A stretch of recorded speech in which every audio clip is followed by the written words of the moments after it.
বিয়ের কনে ঘুমিয়ে পড়েছে আর আমি জেগে বসে সারা রাত মেহেন্দি পরালাম। রাখো রাখো ইয়াম্মি বানাবো ইয়াম্মি রাখো রাখো ব্যস্তভরা জীবনে আর একটা ব্লগ নিয়ে চলে আসলাম। আমার এই ব্লগে সবাইকে অনেক স্বাগত, অনেক ভালোবাসা বন্ধুরা। তোমরা ব্লগটি দেখতে থাকো। ডেটটা ঠিক মনে নেই আমার, কিন্তু শীতকালের একটা ভিডিও তোমাদের সাথে আজকে শেয়ার করছি বন্ধুরা। তো আজকে সন্ধেবেলা এই যে ভাই এসছে আমাদেরকে নিতে ও বাড়ি থেকে। তো সন্ধেবেলা আর কি করবো, তাই আমি একটুখানি টিফিন বানাচ্ছি আর কি। তো আমরা সবাই টিফিনটা খেয়ে দিয়ে তারপর ওই বাড়ির দিকে রওনা হব, কারণ রাত্রের মধ্যে বিয়ে বাড়িতে যাওয়ার কথা, সেই জন্য। আর বিয়েটা হচ্ছে আমার নিজের মাসির মেয়ে, সেই জন্য। আর আমাকে বলেছে মেহেন্দি পরানোর জন্য আগে যেতে। তো রাত পোহালে কিন্তু বিয়ে। তো আমি এইটুক সময়ের মধ্যে কখন যাব, কখন মেহেন্দি পরাবো, নিজেও খুব টেনশনে পড়ে আছি। এখন তো সন্ধেবেলা, তো বাড়ি হচ্ছে অনেক দূরে। তো জানি না এত রাত্রের মধ্যে যেতে পারবো কিনা, তবুও চেষ্টা করব। তারপর আবার শপিং মলে যেতে হবে, তো এখানে চলে আসলাম। এখানে আবার কিছু কেনাকাটা বাকি আছে। আর এদিকে আমার দুষ্টু ছেলে এসে যা অত্যাচার শুরু করে দিয়েছে বলার বাইরে। আমি কোলে ধরে রাখতেই পারছি না, ওকে সামলাতেই পারছি না। ও মানে খুব খুশি হয়েছে এই জায়গাটা এসে, একদম মানে চারদিকে মিউজিক পেয়েছে, তো ভীষণ ও খুশি এই পরিবেশটা পেয়ে।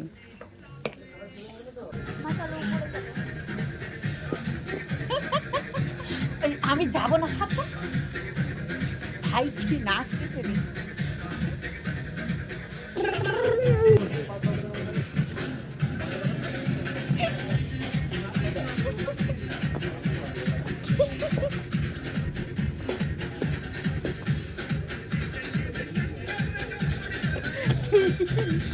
আনন্দ পাইছে বাবারে। ছেলে তো আজকে অনেক আনন্দ করলো। তো অবশেষে এই যে চলে আসলাম বাড়িতে। তো এখন অনেক দূর যাওয়া বাকি, এখন সবেমাত্র বাপের বাড়িতে চলে আসলাম। আর যাব কৃষ্ণপুর ঢাডিয়ালে, একদম বর্ডারের কাছাকাছি। মার আমার ভাইয়ের সবারই একদম জিনিসপত্র একদম গাড়ি বুকিং করে নিয়েছি এখানে। তারপর আবার ব্ল্যাঙ্কেট একটা সাথে নিয়েছি, কারণ বিয়ে বাড়িতে তো শীতকালে এটাই সমস্যা, একদম ঠান্ডা লেগে যাবে, সেই জন্য। তো সবাই বসে পড়েছি, এখন রওনা দিব। তোমরা সাথে থেকেও ভিডিওটা কেউ স্কিপ করো না।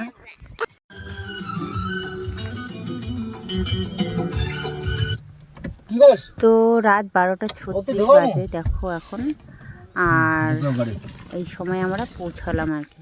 তো ফাইনালি মাসির বাড়িতে পৌঁছালাম। তো চলো ভিতরে যাওয়া যাক। সবাই ঘুমিয়ে পড়েছে, কেউ কেউ জেগে আছে। বাবু ঘুমাইছে? বাবা হ্যাঁ এই ওকে তোলো না গো। দাও ওইটার মধ্যে নিয়ে দাও। ওইটার রুম আছে। হ্যাঁ হ্যাঁ ওইটা দাও। ওকে দাও।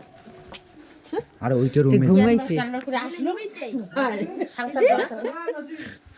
দেখাই কেমন ধরনের লোক কথা কবার না তাই আসবে তো।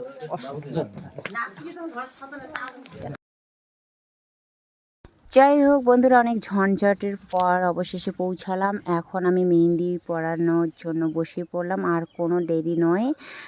খেয়ে দিয়ে চলে আসে, আর এসে কোনো এত রাত্রেবেলা খাওয়ার সম্ভবই নয়। তো যাই হোক, আর বেশি বকবক করব না। তো এদিকে ছেলেমেয়েরা ঘুমিয়ে পড়েছে, আর অনেক রাত হয়ে গেছে, এখন তো 1:30টার মতোই বাজে। তো বনুকে বললাম তুমি বসে পড়ো, এখন আমি শুরু করে দিই মেহেন্দি পরা। এমনিতেই মনে করো সকাল হলেই ওর বিয়ে।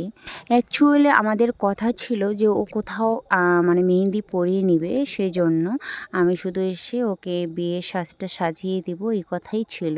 তো পরবর্তীতে শুনলাম ও নাকি মেহেন্দি পরেনি, আমার জন্য ওয়েট করেছিল, তাই জন্য তড়িঘড়ি করে রাত্রেবেলায় চলে আসা আর কি। আর অন্য কোনো ওকেশন হলে আলাদা ব্যাপার ছিল, এটা তো একদম বিয়ের ব্যাপার না, এটা তো কোনোভাবেই মিস করা চলবে না। তাই জন্য আমি কোনো দেরি না করে মেহেন্দি পরাতে বসে পড়লাম। আর এই মেহেন্দি পরাতে যথেষ্ট টাইমের প্রয়োজন আছে, সেই জন্য পড়াতে পড়াতে আমার তো সকালে হয়ে গেছে। তো এতক্ষণও বসে থাকা সম্ভব না, ওকে বলেছি তুমি ঘুমিয়ে পড়ো তোমার সুবিধা মতো, আমি মেহেন্দি পরাবো, আমার একটু কষ্ট হোক তবু ঠিক আছে। কারণ মানে সকাল হলে ওকে তো বিয়েতে বসতে বসতে হবে, বিয়ের অনেক নিয়ম কানুন আছে, অনেক কিছু মানতে হবে, অনেক টেনশন, অনেক কিছু মানে ওকে সহ্য করতে হবে। সেজন্য ওকে আমি রেস্টে রেখে তারপর আমি বাকি রাতটুকু মেহেন্দি পরিয়েছিলাম আর কি। তো তোমরা দেখতে থাকো অবশেষে মেহেন্দি ফুল লুকটা কীরকম হয় আর কি। সাথে থেকো, কেউ ভিডিওটা স্কিপ করো না। আচ্ছা, বুঝতে পারছি ভিডিওটা হয়তো তোমাদের বোরিং লাগছে দেখতে। ঠিক আছে, আমি পুরো ভিডিওটা একটু একটু করে কেটে শেয়ার করছি আর পুরো স্পিডে দিয়ে দিচ্ছি, যাতে করে তোমাদের ধৈর্য হারাতে না হয়। ঠিক আছে, একটু তাড়াতাড়ি ভিডিওটা ফাস্ট করে দিচ্ছি। আমি কিন্তু অতটা এক্সপার্ট নই মেহেন্দি পরাতে আর কি, তবুও যতটুকুনি পারি মানে চলে আর কি, চলার মতো হয় আর কি। মানে কেউ যদি ডাকে আর কি মেহেন্দি পরিয়ে দেই, আর ভালো লাগে আমার এই কাজগুলো করতে, ভীষণ ভালো লাগে। আর এই হাতের মধ্যে বর বউ আঁকাটা মানে মেহেন্দি আঁকাটা ওই সেকেন্ড টাইম করছি আর কি।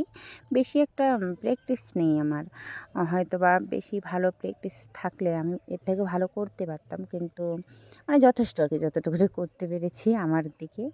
মানে আমি তো কখনো কোথাও প্র্যাকটিস করি নেই না, সেই হিসেবে নিজে যতটুকুনি পারি আর কি। জন্মসূত্রে আমি কীভাবে নিজে মানে আর্টের প্রতি একটা নেশা ছিল, আর তো আমাদের সময় ছিল না, কিন্তু নিজের থেকে যতটুকুনি পারি আর কি, যথেষ্ট আমার ক্ষেত্রে আর কি।